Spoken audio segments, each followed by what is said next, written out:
Hello everybody, welcome back to my channel. I am Gebo the Shaman, and today we're talking about Aries Ascendant. So, if you have Aries Rising, Aries Ascendant, or Aries Lagna, they all mean the same thing, essentially. But yeah, we're just talking about that and how that sets up the entirety of your chart, which is basically your entire life is based on the ascendant or lagna.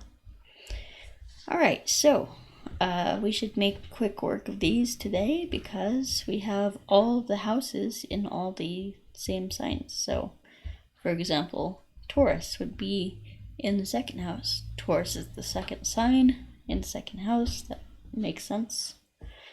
So that's only the case with Aries Ascendant. Alright, so what is an ascendant? So an ascendant, the ascendant or rising sign or lagna, they all mean the same thing. This is just the sign that was rising in the east above the horizon at the time of your birth. So it was the earth rotates and the constellations rise above the horizon. So kind of just like the sun does. So at the time of your birth, Aries was rising in the east, and then the whole thing is when you take your first breath of air. So when you first inhale, your body basically becomes full of the energies of the universe. Because at the time of your birth, you were basically, this is how you are kind of, the universe basically kind of imprinted itself, or, when you took your first breath. And of course, everybody says, life is so hard, I'm such a victim. I didn't choose to be here, things like that. And sorry to disappoint you, but you did choose to be here. You did choose to have the life that you have. No matter if it's difficult or easy or whatever the challenges you faced. You chose it, my friends. Alright, so Aries Ascendant. So if you have Aries Ascendant, this means that you are a very energetic person. Very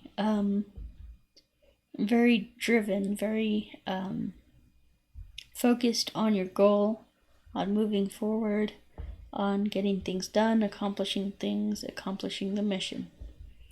Why is that? Mars or Aries. So Aries is a warrior. Aries basically wants to go out and conquer and compete and kick butt and take names and all that good stuff. So it really wants to show that it's it's like kind of get its worth through the competition, through becoming better than others, through proving your worth through competition. But at the same time, this is not everything that you are. Like, just because you prove yourself through competition doesn't mean that you're any better than anybody else.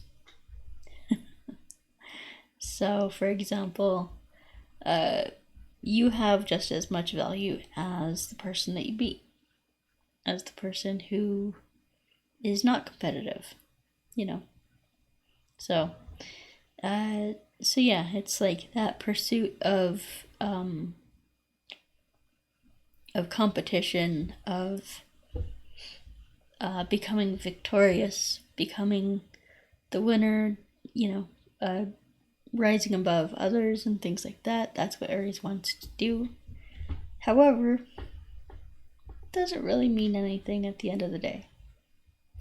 Now, you might be saying, well, Gebo, I'm not that way at all. I'm not like that at all.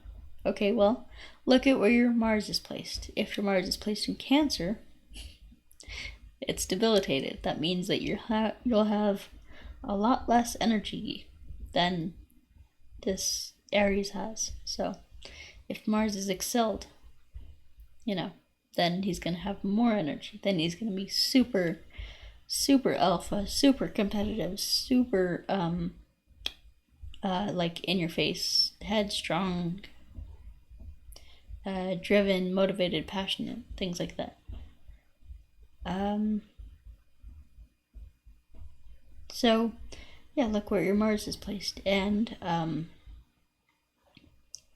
so yeah, and to kind of mitigate that, we look towards Venus. So Venus balances out Mars. So, look at your Venus placement, and you might want to do maybe a mantra to Venus to kind of balance that energy out. All right, so then we have Taurus in the second house. So, first house is basically your identity, your personality, the lens through which you see the world. You see this mainly through war, going out and fighting and being passionate and rising above other people, things like that. So that's kind of your personality. Anyway, then we have your second house, and second house is Taurus. So Taurus is the natural second house. So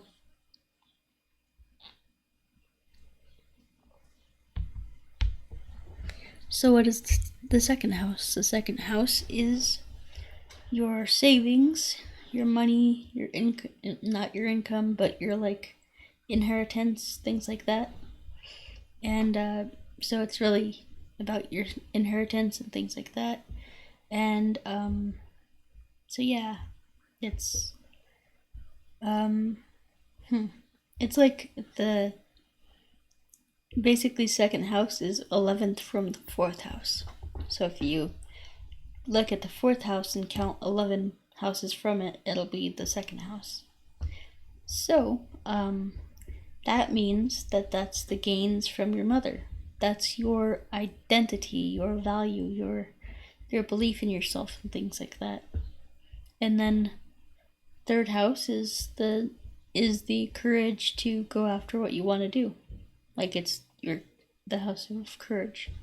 So second house also represents family, like family values, the type of family you might have. This shows a very grounded family, very kind of traditional, like a traditional family, more into I don't know, it's kind of into tradition and not breaking that and not having, anything stir that up kind of thing. Taurus in the second, that's just the natural second house, basically. Taurus is all about finances, money, income, well, not really income, but inheritances, like the money that you have saved in your family and things like that, shared inheritances. Taurus is possessions. So whether you have this will show you what the quality of your possessions will be. Do you have for example an older antique that's some antique piece of art or furniture or something like that that's worth millions of dollars. That is your savings, but it's saved as an antique, or, it might be jewelry, it might be watches, something like that. So then we have Gemini in the third house. So Gemini in the third, again, same, the third sign and the third house, those two go together great. So it's, it's all about communication, and, it's everything. Basically, in other videos for other ascendants, I would kind of say, okay, well, if you have Taurus in the third house, then you're going to be a slow communicator or something like that. But with these things for Aries, it's like the sign and the house match up. There's no different energy. It's pretty much the same energy. So third sign, third house, Gemini in the third is basically it's good communication with your siblings. Third house is younger siblings, and Mercury, or Gemini, is ruled by Mercury, but that is in charge of the intellect, and communication and short-term travel, things like that. So for more information on your third house, look at your Mercury placement. And for more information on your second house, the house of your savings, look at your Venus placement. And then we have the fourth house, which is basically the house of your mother, the house of relationship with your mother. And we have Cancer here. So this is, it's good. It's, of course, the main things to look out for here are the moon placement and Jupiter's placement. Mainly the moon placement, though. Moon is your mother. Moon is your meditative mind, things like that. So looking at the moon placement is very important. So then we have and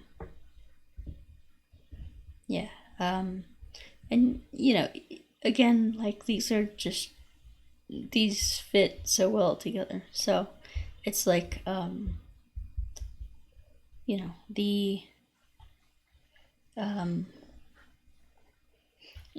order to kind of get better understanding for each house, you would look at the planetary ruler of that house, and or of the sign. What I really mean is the planetary ruler of the sign that's in the house. And then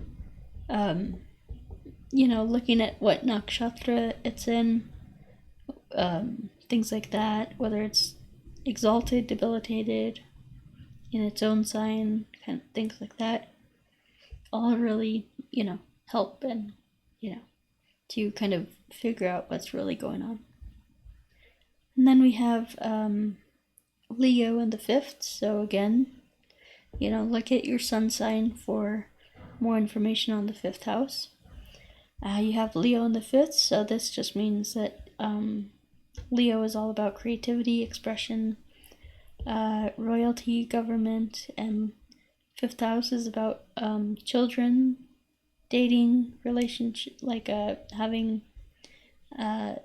intimacy in your relationships and things like that, your sex life, things like that.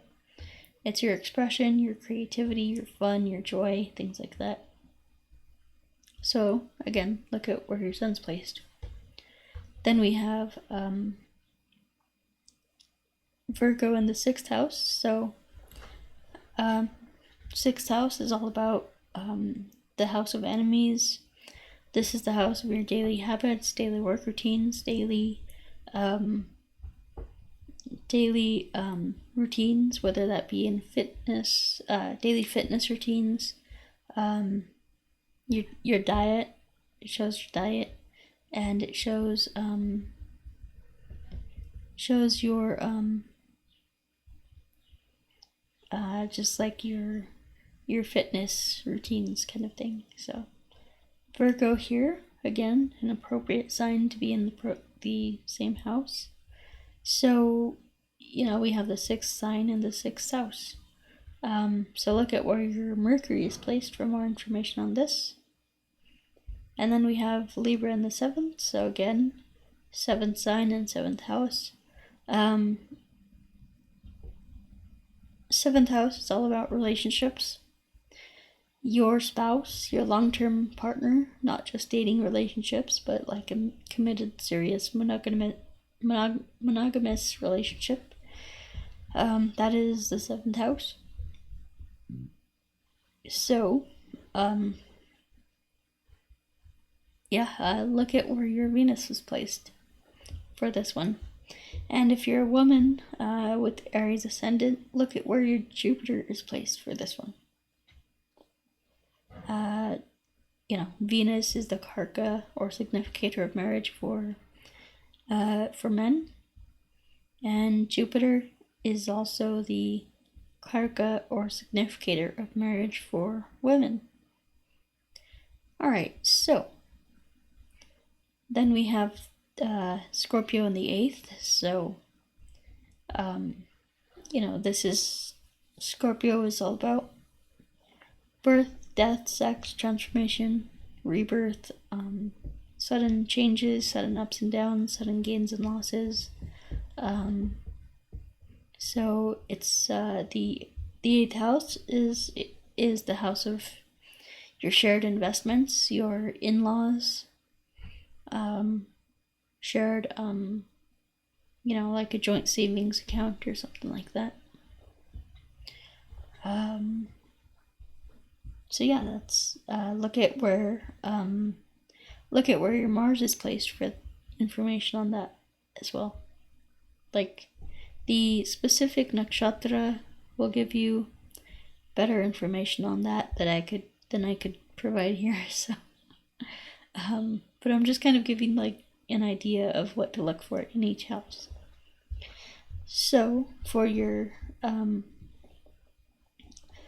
you have Sagittarius in the 9th house. So for that, I would highly recommend looking at your Jupiter placement.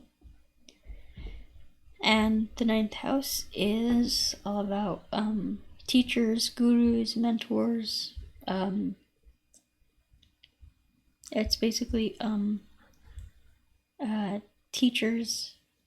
It's all about religion, philosophy, spirituality, higher education, learning, teaching, things like that.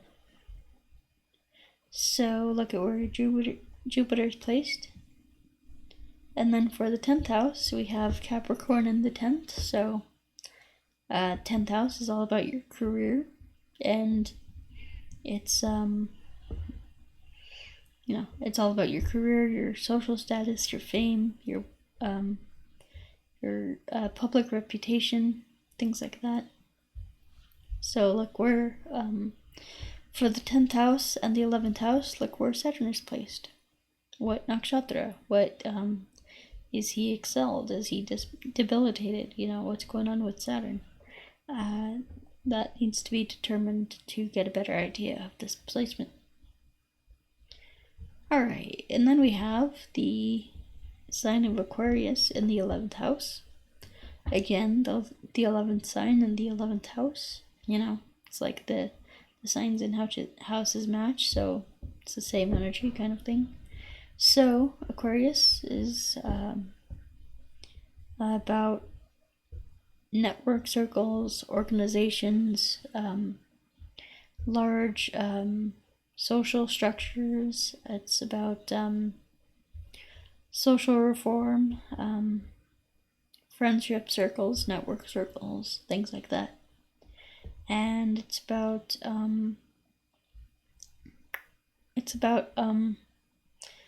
for example, your savings, So Aquarius is friendship circles, network circles, humanitarianism, large organizations, things like that. And Then the 11th house is about gains, so income and friendship circles. So yeah, it's kind of, the same energy going on in that house. So again, look at your Saturn placement. What nakshatra, what debilitation, or what planetary strength is it? Is it excelled? Is it debilitated? Things like that are important to look at. And then for your 12th house, you have Pisces. So look at where your Jupiter is placed. What nakshatra? Is Jupiter excelled? Is Jupiter debilitated? What's going on with Jupiter? And so for the 12th house is the house of spirituality and things like that. It's kind of leaving this material world behind and just kind of doing away with it and just pursuing spirituality and living minimally, having that minimalistic lifestyle. If you're not a monk, like you would just live very, very minimally. So that's, I'm not saying that you would do that, but this is what the 12th house is about. This is what Pisces is all about. So again, look at Jupiter's placement. Is it excelled, debilitated? What's going on with it? Alright, so that's about it for the signs and the houses and all that good stuff. So if you want me to do an in-depth analysis on your chart, then I would highly recommend getting a Vedic astrology reading. You can go to it's been a while since I promoted that website, but you can go to geboshaman.com and go to geboshaman.com and you can see all my stuff here, all my things that I do. So I do have Vedic astrology readings or consultations. Well, they're called the same thing, basically. They mean the same thing, but anyway, I do have Vedic astrology readings and consultations. I do have career readings, relationship readings, and just my standard reading that I do for everybody. So I'd highly recommend checking that out. I also do have a astrology certification course. So the astrology certification course basically takes you through the entirety of what I do for a living. The astrology readings that I give and things like that. It's like, my readings are very unique and very tailored to what will serve an individual for their entire lifetime, and not just what's going on with transits or things like that. It's like those things are very, very passive, and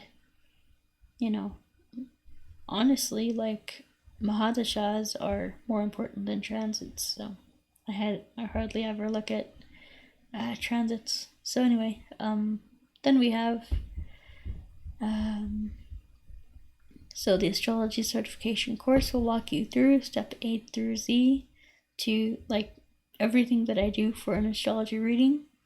And when you pass my test, my certification exam, I will then give you your own Vedic astrology website, so you can become a certified Vedic astrologer. Alright, and then, let's see here.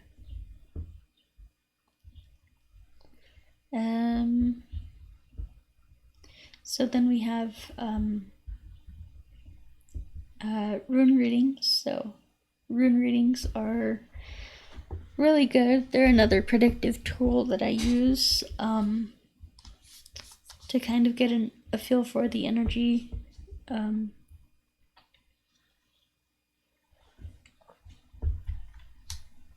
It's kind of good to look at, what's going to happen, in our immediate present and what is soon to come. So it's, those things are really good to look at.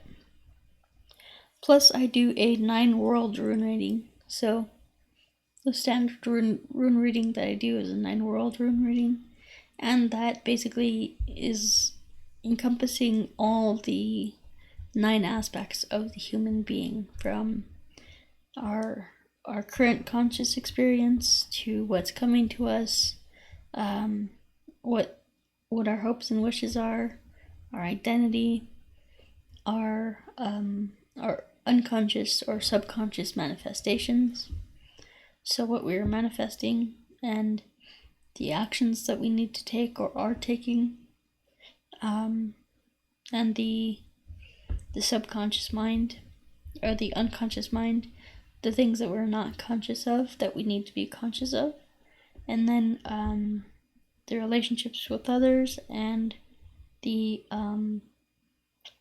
what the Ascended Masters want to tell us, basically. So anyway, those are great readings for you, if you're interested. And then we have career coaching and life coaching, so as well. A lot of people are very confused on what they want to do for a career, and my advice is just do what you love. Do what you do anyway. You know, make money doing what you would do anyway. What you would do as a hobby, do that as a career. So yeah, that career coaching kind of dives in deep to, I basically get to work with an individual, and with people on an individual level. So it's really, really good to kind of really discover what that is for you, what you want to do for a career. And then we have life coaching, of course. If you want to work with me on an ongoing basis, then I'd highly recommend getting a life coaching session with me. And then we have the trauma healing course. I'm still working on that, trying to get it up and running. It's called the Emotional Awareness course for now. I do have a couple of videos on there, but not, I'm working on it too.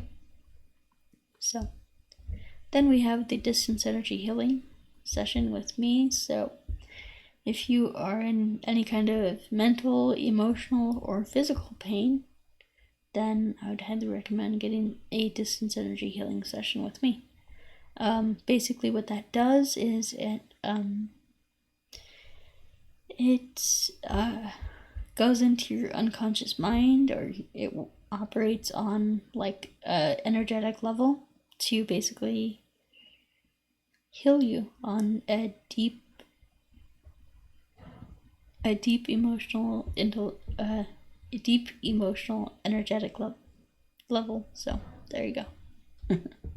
All right, guys. So yeah, I'm done with my spiel. So anyway, guys, thanks for watching, and we'll talk to you later. Peace.